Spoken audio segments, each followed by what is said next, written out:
It was a turning point. Point that we didn't know we was gonna get to. Our brother can do it. Let's strap our boots on and we can get it done too. That was a big struggle for me. But other than that, I had a ball. It was just a whole room full of mail. They'd have a bag that they could split up and just...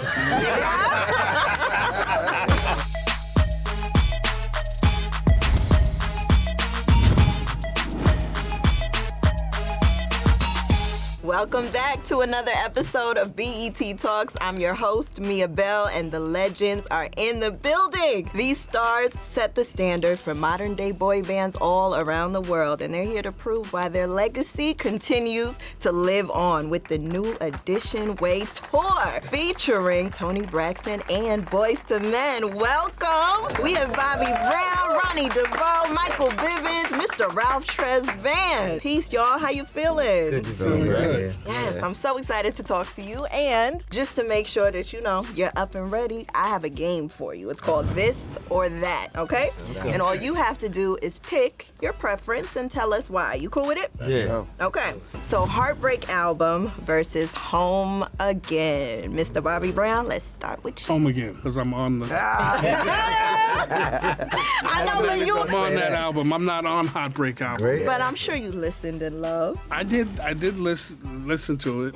I heard it a few times. But Home Again is where it's at. Home Again is my favorite album that we've ever recorded. I love it. I love it. Ronnie, what about you? Oh man, unfortunately, I'm gonna X Bobby out and say Heartbreak. Come on with it. But he's not X'd out because we actually went on tour together. We watched his ascent as a solo artist with Don't Be Cruel on the same stage. But just the transition from being this bubblegum soul pop group in New Edition, are they gonna be able to grow up in front of our eyes in the music industry and being able to capture the essence of who we were at the time and being young adults and Jimmy Jam and Terry Lewis and some of the adversity that we had to fight through with Bobby leaving and Johnny entering. It was one of those albums that really stand the test of time and just lives in history for me. I mean, you put that up next to Nas Illmatic or Mary J. Blige, What's the 411 or any other one for that matter. I think we definitely deliver. Absolutely. Michael Bivins, what about you? Heartbreak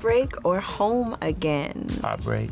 There's just special records on that album. When we play it, it's where we were. It was a turning point that we didn't know we was gonna get to. We smashed it. And to be honest with you, even though it's the album question, it was the tour. 4 nights at Madison Square, 4 nights at the Forum, 4 nights in Chicago. It was our biggest grossing tour to date at that time. We did like 19 million in '89. So that's, equivalent to, what they doing now. And that was huge for us. So that was our blessing. Superstars in the building. Ralph, what about you? I think I'm gonna rock with the fellas on this one because it's just one of those transitional albums that it was the first time we got to work with Jimmy Jam and Terry Lewis. They were just doing iconic things and making hits on everybody. And Johnny's intro into the group, unfortunately, was a Bobby X. Just a lot of memories, just a lot of heart and soul and time that went into that album. I'm gonna take it to 2023 with your Legacy Tour versus 2024 Vegas Residency. I would say the Residency, only because for us to land in Las Vegas, a place that they said acts go to perish or what have you, and to be able to,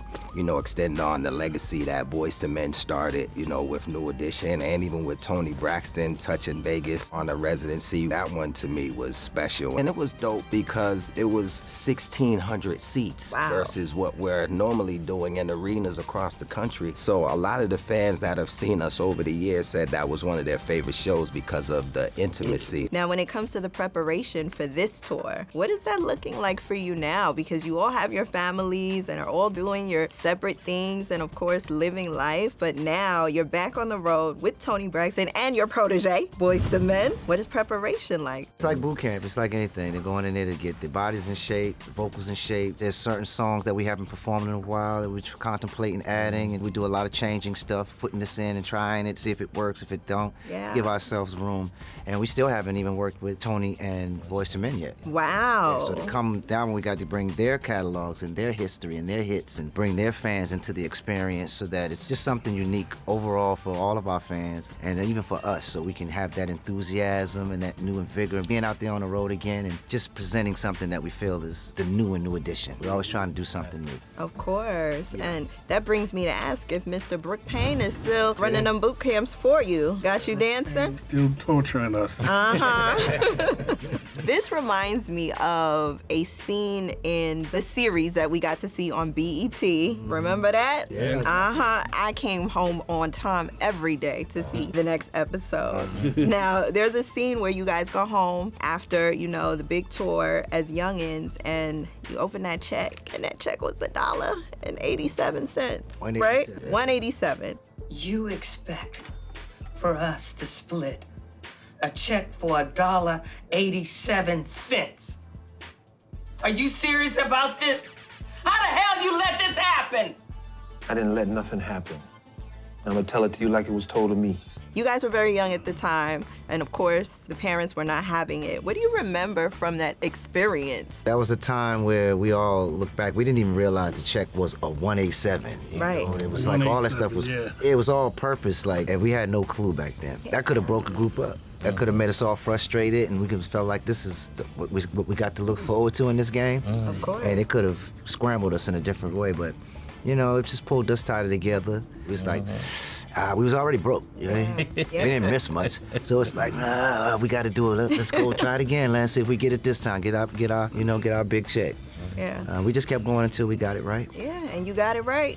Yeah, we got it right. Got it real right. Yeah, Still touring, okay? Now, Mike, what are some things that you feel stuck you guys together even after some of the departures? When Bobby stepped out a little bit, when Ralph stepped out, what do you think are the things that brought you guys back again and again? God has a way of shifting things that feel uncomfortable because he's anointing somebody. And I think in our whole career, each one of us had a growing point. And sometimes it wasn't fitting right with someone else's points, meaning the other ones. And as we got older, we realized that he's in control. We just had to understand what was happening. And I think the fact that we all left the projects and we didn't want to be failures to ourselves, to our families, to our community, that sticks with you to stick with your brother. Now, Bobby, I want to hear from you and about some of the growing pains and growing moments throughout your career with the group, without the group, and just things that really made you take it to the next step in whichever way. Was out of the group. It was pretty easy,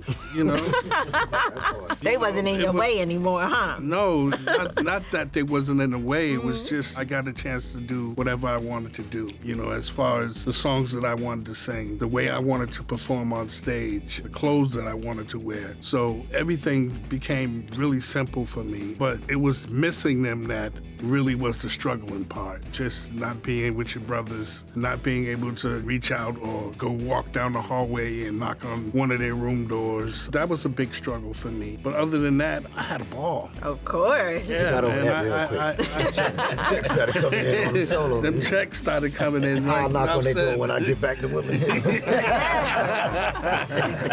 Ronnie, when you see the transitions that you guys have made solo and together with Belle Biv DeVoe, what do you feel? In hindsight, looking back at it, some of the adversity and the different things that we had to struggle through, missing each other, and that uncomfortable feeling of not knowing whether or not this is gonna work outside of the group, and feeling like, okay, the fruit doesn't fall too far from the tree when you see Bobby on the Heartbreak tour up front, and then I'll Be Sure and New Edition and squeezing I'll Be out of it, and now Bobby's, coming on before New Edition. Now he's headlining, doing his thing, and myself, Mike, and Rick feeling like, wow, if our brother can do it, let's strap our boots on and we can get it done too. And then Poison happens, and then Ralph comes and puts the smash on it. So it just feels like all of the stuff that we would have looked at as something that was the demise of New Edition was actually something that made our group even that much more powerful. Right. And the longevity factor, knowing that we can perform Prerogative in the show. What? Just imagine if we didn't have Roni or Every Little Step. Imagine if we didn't have Do What I Gotta Do or Sensitivity or Stone Cold Gentleman, all the other stuff. We would just be sitting with the Heartbreak or with the Cool It Now, what have you. But I think it just lends to the depth of the group And the fact that Jermaine Dupri was one of the ones that said it best, so I'm going to just let y'all go on ahead and Google and YouTube what he said. Okay, I know that's right. And we'll make sure we add it into the show. Right. Now, you guys have a lot of accomplishments, accolades. You have a street name, you have a day, platinum records, millions of records, a star on the Hollywood Walk of Fame. For you, what was your peak or what meant the most to you out of all of these accomplishments? I think the stuff that people don't see, you know, like providing food for families that are in need or supporting organizations that poured into us, you know, like the Boys and Girls Club of America or what have you, knowing that at one point you needed the food, but now you're able to provide the food. So I think a lot of the stuff that happens like that for me is the thing that makes me feel like what my mom always said, you are blessed to be a blessing to others. And knowing that we're a blessing to others is, you know, the most meaningful thing. Absolutely. Ralph, what about you? I like the fact that we were able to tell our story right here and get it out the way we knew it should have been presented and not letting it be something that comes out after we're gone. And still thinking about all of the stuff that we haven't told in the story and that there's still more that can be told. And we're thinking about how and when to do that. But I think being able to tell our story and the truth about what happened and the journey that we had as a team, I think that was important to me. I love the fact that we were able to do that more than any stars on the Hollywood Walk of Fame. And things like that are cool. Don't get me wrong, I love it. But it's being able to tell our story our way that was special to me. I think that was beautiful. It is beautiful. Now, Mike, tell us something that didn't make the show. And tell us something about Bobby that didn't make the show, to be specific. People didn't get to see his party side. You know, like they look at it like, oh, Bob, you know, he crazy, whatever they want to say. Because Bob's a good time. But when we was younger, Bob used to throw the block party. Yeah, he did. He was creative because he didn't have money for a generator, but he had like the illest, longest extension cord. Right? So, and he never started on time. He always told us, hold up, I'm still putting it together. Yeah. He was never on time. And it was always packed. But what was dope about it is he was showing us how to have a good time after practice. Yo, I'm throwing the block party. He had the DJ equipment, the cord running up to the 3rd floor. And that's what Bob was doing. I think that would have been cool for people to see. I think just watching Bobby's true personality, like the guy that would get out the car because he sees the guy holding the cup coming up to it and just give him his whole wallet or invite him into the car, jump in and take him to a hotel, check him in, give him a few dollars. They don't see that. We didn't get a chance to see that. And that's really a big part of Bobby. It's not just a small part. I think he wilding out. He ain't just a kid running around in the projects with the stick in his neck like he's a stick-up dude. He was out there helping people, He was wild, but the major part of him is that Bobby's got a big heart. Yes. Yeah. We don't hear that enough. Bobby, do you agree? Do you accept? I accept. Okay, I accept. very They know me better than I know myself, so He don't want it's to tell you just. that. He want the bad boy image. He like that better than the sensitive guy. Yeah. Are any of your kids following in your footsteps in entertainment, in music? Yes. Yeah. My son sings and he writes music, and my other son, Cash, is going into acting. I'm really proud of them, both. Well, My sons are into the acting thing. Ronald just had his first piano recital. wow. I've been learning a lot from these guys. I think being a parent later on, and I think Ricky's gonna benefit from this as well, like the wisdom that you have and what you're willing to do to pour into your children at 50 versus 15 or even 25 is way different. And I think they are all reaping the benefits of that. Even Bobby with his baby girls and, you know, Mike with his youngest, Sanai. And it's interesting. We got to experience something I think we all were shocked at. We had them in a hotel room in LA. They were watching us at the award show, the BET Awards. Yes. So we got a room for them and all the hamburgers and sliders. And when we went in, they all just jumped up. But our own kids went to a different person, not their parents. Really? So I'm holding the twins and my girls with them. And we was like, yo, but where's my baby? So it was kind of bugged. But the crazy part though, when it was time to leave, we was trying to go to our individual rooms. They just all started crying. They didn't want to separate. Right. Yeah. You know, and we all said to each other, no, baby, you're going to see her in 2 weeks. You know, we was trying to make them feel better. And that was just like a really good sign that whatever they're gonna be doing, if it's music, acting, whatever, they'll be supportive of each other. Wow, that is beautiful. Literally extending the family that you guys have already created. Now, I do want to play another little game with you before we wrap. This next game is real fun on TikTok, okay? I'm going to name some things and you guys point at the culprit, the person who does what, okay? We're going to take it back from when you guys were younger, and you can tell me now as adults too. All right, so back in the day, who broke the most hearts? Who we pointing at? Probably somewhere over in this area. They all pointing at you. Yeah, you ain't pointing at nobody. I'm saying maybe Bobby, I'm looking at you, and then I slid on over the mic. I thought you meant like who, the fans were. Who got the most girls? Fan-wise? Oh, that would be me. Come on with it. That's what I thought you was asking. I go in the room and it was just a whole room full of male. Yeah. And they'd have a bag that they could split up and just... It was an 8 out of 10 Ralph when we had to split the final 2, fight over. Man, When you guys were younger, who was the mama's boy? I'm a mama's all boy. of us, Yeah. man. Yeah? Mama's boys. We all Everybody really pointed at mama's All mama's boys. boys. Yeah, we I was about to point at myself. Like you said. That's a Claim good thing that. to about be. to say the same thing, too. Hell yeah. And when you're on tour, who takes the longest to get dressed? Everybody pointing at you. You looking at me. They pointing at you. Because I knew it was coming in my direction. Okay, so you take the longest to get dressed on this tour. We're really excited to see everything that happens on tour. So I want you to tell me a little bit about the Black Promoters Collective. What has your experience been with them? It's been really interesting because, it's never been done. When we did the Culture Tour, it had never been done, Black Promoters Collective, promoting an all-black tour. Yeah. Getting it done, getting it sold out. Working with them it's been really, really, really fun. They're smart brothers, and it's just cool to know that they're gonna take care of what their job is, and we'll take care of what our job is. This is our first time seeing you guys on tour with your proteges, Boyz II Men. You guys got compared to them a lot, especially in the beginning. So what is this energy going to be like on tour? How are you feeling about it?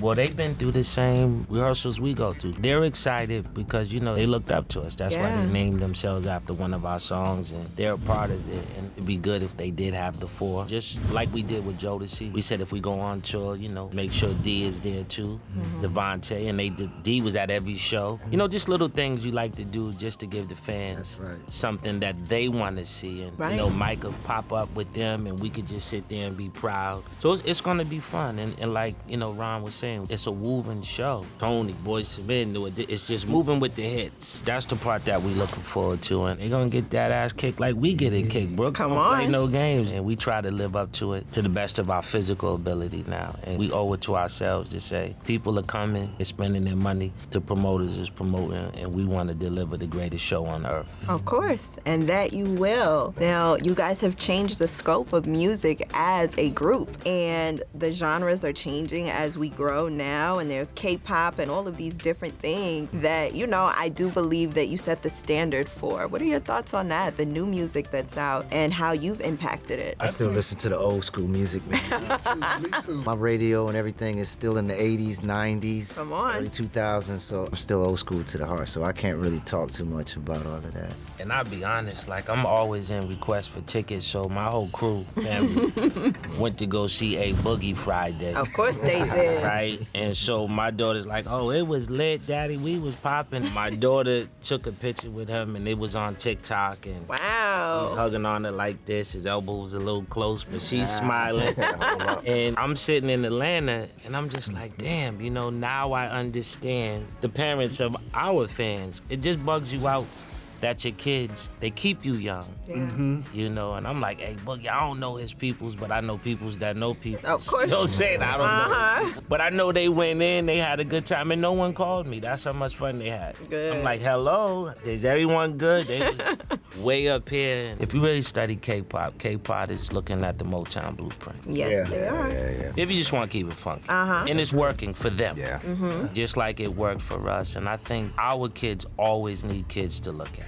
Absolutely. That's what keeps them being kids. Absolutely. Thank you guys so much for being here. We can't wait to see you on that stage. Absolutely. We're sending you all of the love, and of course to our other members, Johnny Gill and Ricky. Yes. Bobby, thank you. Ronnie, Mike, Yes, Ralph. What you Yes. got to say, Mike? How we celebrating in January? We We celebrate. did something nobody ever done. That's right. 29 million, right? Come Can on. we get a clap for that, please? Yes, we can. No, real talk.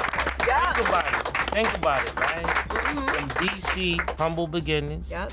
to where y'all are at working for this beautiful company. And we was able to accomplish, EGOT, the Emmys. Y'all know all of the stuff. Emmy. We didn't win that, right? But we won respect, right? And the channel was able to show that it takes care of its own. So whatever it is we're gonna do in 26 prior to us going on tour, let's just do it big. And let's not let it be something small. Because the 29 million, if they don't want to recognize it, then we just need to party with our own people. Of Like course. we've been doing all our Just careers. say less, right? Yeah. So we want to say thank y'all for having us on Appreciate behalf of y'all. Johnny Go ahead, and Ricky, and back to you to close your show. Thank you so Mamma much. mia, mamma mia. We love you guys so. The legends are in the building. It's BT Talks. Let's go. Yeah.